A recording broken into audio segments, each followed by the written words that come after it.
November the 9th marked the 30th anniversary of the fall of Berlin Wall. However, despite the end of the Cold War, we start to come to terms with many other invisible wars, such as the prevention of a free flow of human resources. That's why policymakers, politicians, and scholars converge here in Paris for the second Peace Forum to discuss the importance of multilateralism and how to level the playing field to ensure freedom and equalities. In the first part of the program, I'm happy to be joined by Madam Martha de Gelder Peralta, Under Secretary for Multilateral Affairs and Human Rights, Mexico. In the second half, when we come back, I'll be joined by Gabriela Ramos, Chief of Staff of the Organization for Economic Cooperation and Development, known as OECD.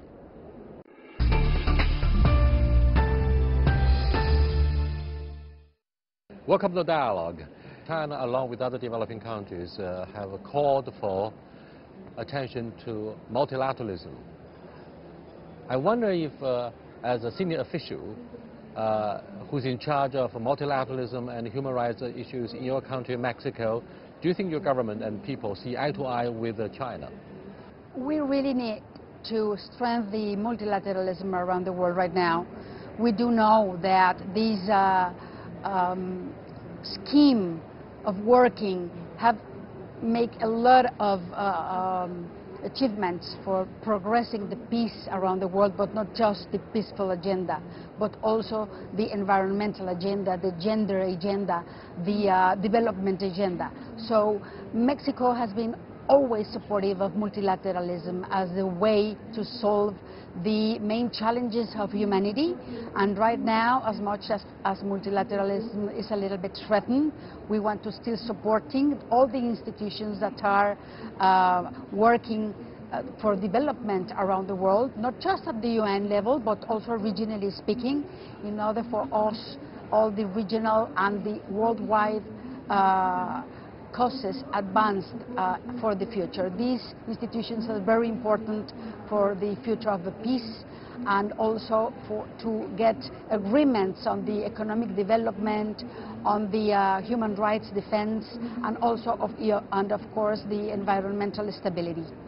In Paris Peace Forum, the theme is of course about the importance of enjoying peace dividends by institutionalizing organizations and ideas, initiatives, so to speak.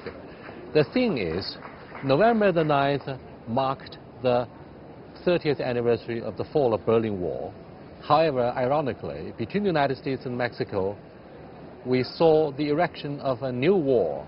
Well, from history, we have learned that walls only divide and cause not agreement and not good things for societies. So since Berlin's Wall, we also learned that the only way to maintain peace is through the dialogue and to the agreements between nations. In this case, the phenomenon which is detonating the wall idea between the frontier of the United States and Mexico is immigration. And in that sense, Mexico has been promoting from a long time ago the Global Compact on Migration, which was adopted in Marrakesh last December 2018. We are really committed to strengthen this Global Compact in order for giving the migration a sense of being regular, order migration, and to provide this agenda to increase the human rights approach of the immigration.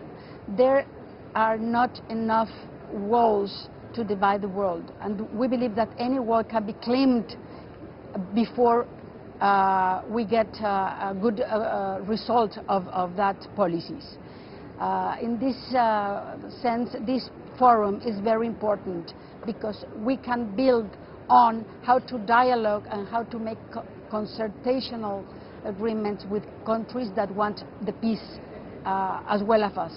We all understand the importance of having dialogue instead of a monologue. We enjoy talking to each other instead of talking past each other in the age of globalization. However, the mere mention of a war that was erected during the Trump administration between Mexico and the United States would help us understand yet another issue, the free movement of labor forces, very much like in the case of Brexit and the tidal waves of asylum seeking in European Union, continental Europe.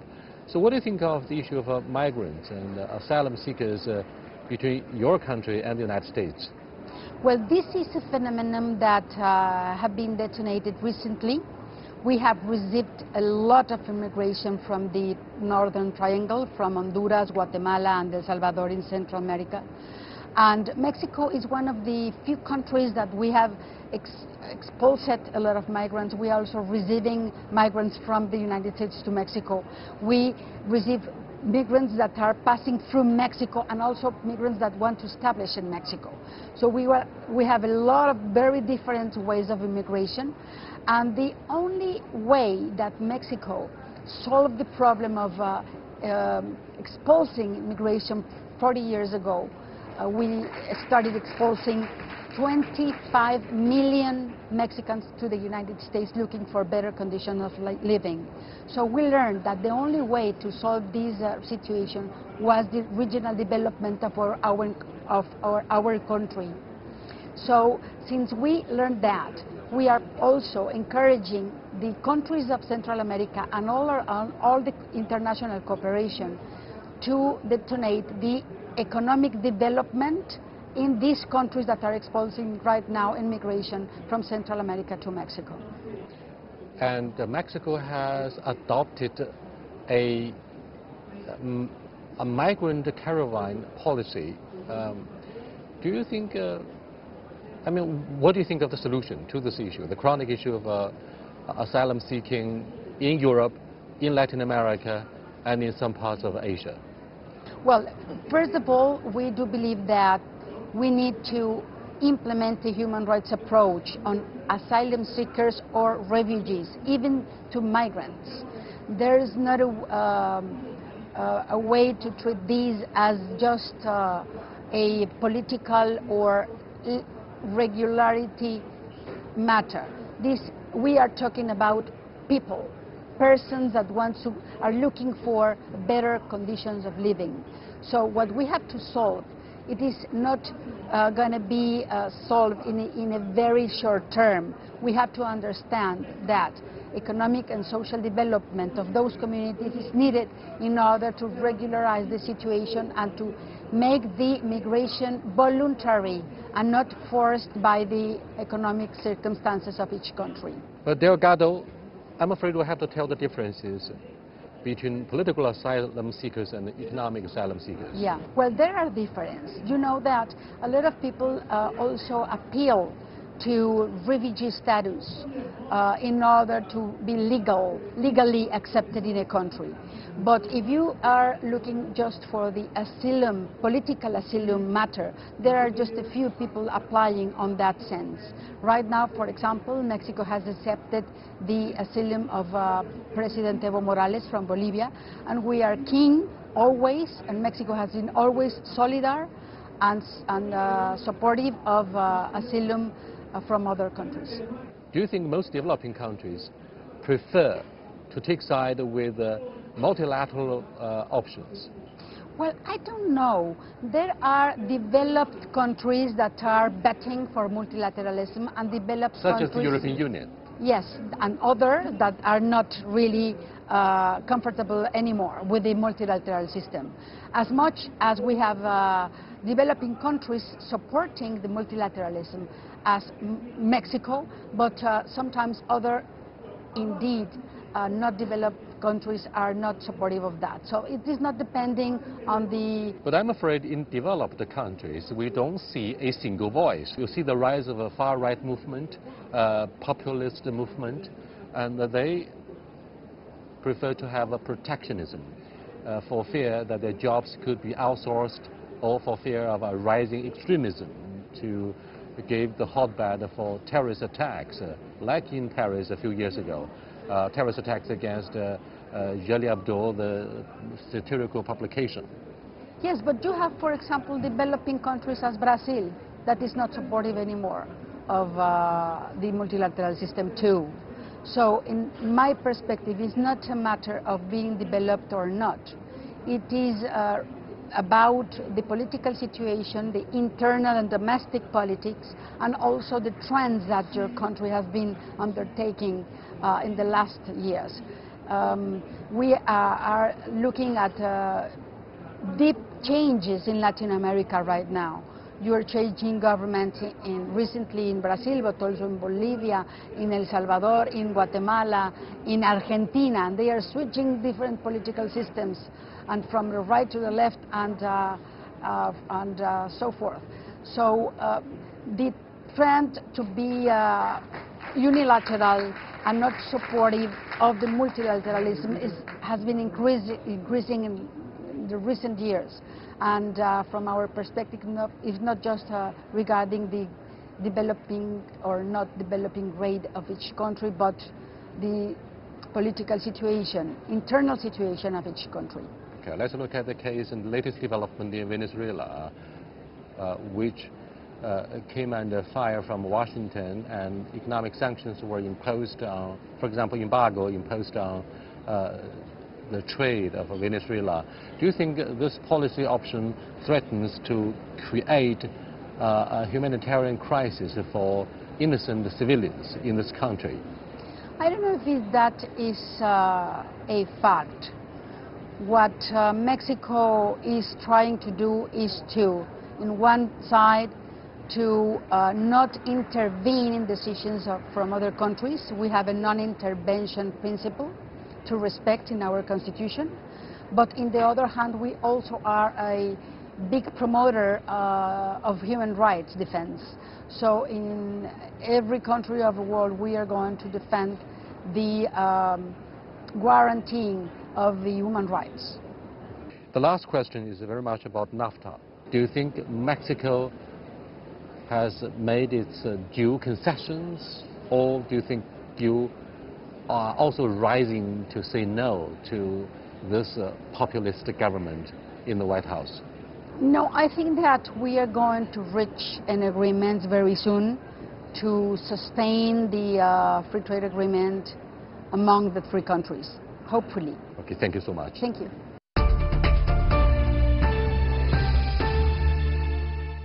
What do you think are the major challenges that we are facing in achieving equality? The broken social elevator, 5 generations, 5, for a kid that is born in a low-income family to get to the middle. Do you think digital technology will help level the playing field and enhance individuality? If we do not address the very basic divides on income, on opportunities, on education, on health, how could those people at the bottom of the income distribution will benefit from the digital economy? I don't think that will happen.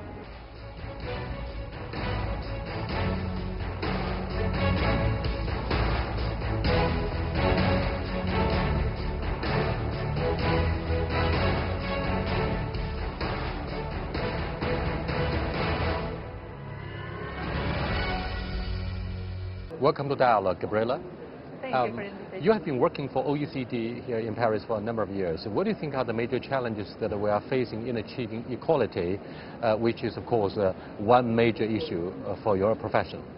Well, the major challenge that we have is that the whole economic model in which we operate really puts growth, productivity, and GDP as the most important objective, which is fine because this is the material well-being, is the income, is the wealth, but then we take in another stage the question of the distributional impact of the growth and then the sustainability of that growth. And what we're saying at the OECD is that if we really want to address the question of inequalities, and I will tell you how much they have grown even in countries that are very well advanced in terms of their socioeconomic background. The question is that right now what happens is that the current growth model, first, it didn't deliver on sustainability because we had the financial crisis, and now we have very low growth. Investment is very flat going forward. But on the other hand, we have seen how much inequalities have grown in the OECD countries and in the G20 countries. The fact is that every time the OECD brings some analysis on this issue, we found that inequalities are growing faster and faster than what we thought. What is happening that the 10% of those that have higher income in our societies keep 10% more times the income of those at the bottom, when a decade ago it was 7 times. If you go for wealth, wealth is really very badly distributed, because those that are the top 10% earners, they keep 50% of wealth in our economies. And then what happens is that wealth and income produce inequalities on the quality of education, inequalities on access to health, inequalities on access to infrastructure, and therefore it gets into the inequalities of opportunities. And this is what bringing all this discontent that you find in so many countries, where families feel that they have not been really benefiting from the growth process that had been happening in the last years. And the problem is that they are thinking that their children will not have the chances to have a fulfilling life. Latest reports that we have, we call it the broken social elevator. 5 generations, 5, for a kid that is born in a low-income family to get to the middle income. We're not talking about the top. Squeeze middle classes, we see it all over the place, because their income has remained stagnant for the last 2 decades, and their cost of living, their housing, their education, their health has increased 3 or 4 times, and so to remain being a middle class is becoming more and more harder. What happens? This breaks trust. And what we see today is that societies don't have trust in the institutions, don't have trust in the model, don't have in trust so in many the democracies, presidential hopefuls promised over and over on the campaign trail that they're going to cut taxes, they're going to ensure more justice and equalities. However, will that be a hotbed that breeds deaths? And this country is likely to become a default economy. So what do you think of the role that politicians play in closing the gap between rich and poor? Well, I feel that... Do you think democracy is a solution? I feel that a democracy that hears what people is saying in so many countries in the world needs to rebalance how the benefits of growth are distributed, because they are very skewed, they are very, very unequally distributed. And therefore, if we want people to continue trusting in their governments, trusting the system, you need to make sure that they are benefiting from that growth. How do you do that? Yes, you come up with a very interesting point about income and wealth redistribution between poor and rich. Now let's look at the growing importance of internet and the knowledge economy. Let's look at the use of a liberal digital currency and encrypted currency. Do you think digital technology will help level the playing field and enhance individuality for consumers, particularly for the middle class? The problem is that the digital economy, we call it, has a winner-take-all kind of dynamics, because there are very few groups that are producing the technologies. We still have half of the world population that is not connected to any mobile or any broadband or any technology at all, half. Of course, there is a very great growth in mobile subscription. We had 4% of the population subscribed to mobile a decade ago, and now we have half of the population in the world. But the fact is that it's not going to be providing any solution, because the digital revolution also requires very high levels of skills. It requires very high level of knowledge and adaptation. It requires a lot of financing for the purpose of launching new initiatives. So the fact is that what we are worried is that if we do not address the very basic divides on income, on opportunities, on education, on health, how could those people at the bottom of the income distribution will benefit from the digital economy? I don't think that will happen. On the contrary, you know, what we have seen is that there is a very great divide between the frontier firms and the laggard firms. In the OECD, we say productivity has not grown that much.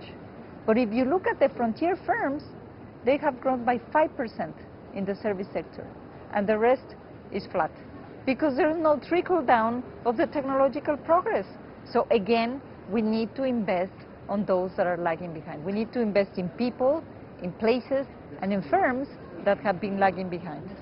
A question as to the roadmap of development, different modes of development. Liberal democracy, liberal market economy are always said to be the only option, the most viable option on the table for governments. However, when we look at the governance itself, don't you think people should give China a chance to look at the alternative truth, instead of always having the West-centric discourse on development? Well, I have to say that in the context of our analysis on inequalities, what we have been lacking really is people-centered growth. Is growth that really benefits people. And therefore, for this to work, you need individuals being able to fulfill their full potential. And I would say that the political system that delivers that space and freedom for individuals to fulfill their full potential would be the one that gets this sustainability that we are talking for. So I'm not going to be commenting on what political order is better or how the OECD analyze those issues, because we don't do that, and that would be my personal opinion. The real point here is that in many systems, in systems that are centralized, in systems that are decentralized, in systems that are very loose, or federations, or you have regional governments all over, it doesn't matter what kind of organization, you're seeing that inequalities are increasing. So the point is not about that. The point is, how do we ensure that there is not so high concentration of the benefits at the top and so few at the bottom? Is it actually a utopian idea to have absolute equality, gender equality, racial equality, a level playing field between different economies?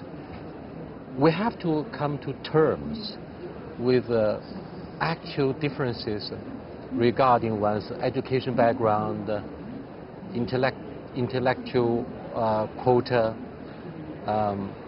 their ability to learn, and some people were born handicapped, disabled, so there are differences that may not be easily overcome.